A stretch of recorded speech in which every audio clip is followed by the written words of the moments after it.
Darling, ಬಾಸ್ಗೆ ಜಾಮೀನ್ ಸಿಕ್ಕಿದೆ. ನೀನ್ ಜಾಮೂನ್ ತರ ಒಂದ್ ಡೈಲಾಗ್ ಕೇಳಲ್ವಾ? ಹೇಳಿಲ್ಲ ಅಂದ್ರೆ ಆಗುತ್ತಾ?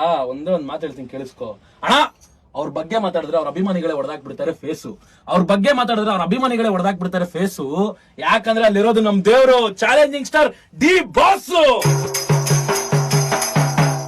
ಒಂದ್ ನಿಮಿಷ ಡಾರ್ಲಿಂಗ್, ಇವಾಗ ಏನೋ ಡೈಲಾಗ್ ಹೇಳು ಅಂತ ಹೇಳ್ದೆ, ಆದ್ರೆ ನೀನೊಂದು ಬಾಸ್ಗೆ ಅಂತ ಅಂದ್ಬಿಟ್ಟು ಮರ್ಯಾಕ್ ಆಗದೆ ಇರೋ ಸಾಂಗ್ ಕೊಟ್ಟಿದ್ಯಾ ನಮ್ ಫ್ಯಾನ್ಸ್ ಎಲ್ಲರಿಗೂ. ಆ ಸಾಂಗ್ ನನ್ಗೋಸ್ಕರ ಆಡ್ಲೇಬೇಕು ಇವಾಗ. ಖಂಡಿತವಾಗ್ಲೂ dedicated to all D Boss fans. ತಗ್ಗಿ ನಿಂತ್ರೆ ಮಗುವಿನ ತರ ಮನಸ್ಸು, ನಮ್ ಡಿ ಬಾಸು. ಎದ್ದು ನಿಂತ್ರೆ ಯಜಮಾನನ ಬಿರುಸು. ಡಿ ಬಾಸು ಎಂಟ್ರಿಗೆ ಫ್ಯಾನ್ಸು, ಬಚ್ಚಿಗೆದು ಕಟ್ತಾರೆ ಕಟ್ಟೊಟ್ಟು ಬಾಸು. ಅಣ್ಣ ಎಂದು ಕರೆದರೆ ಸಾಕು ಕರ್ಣನಂದ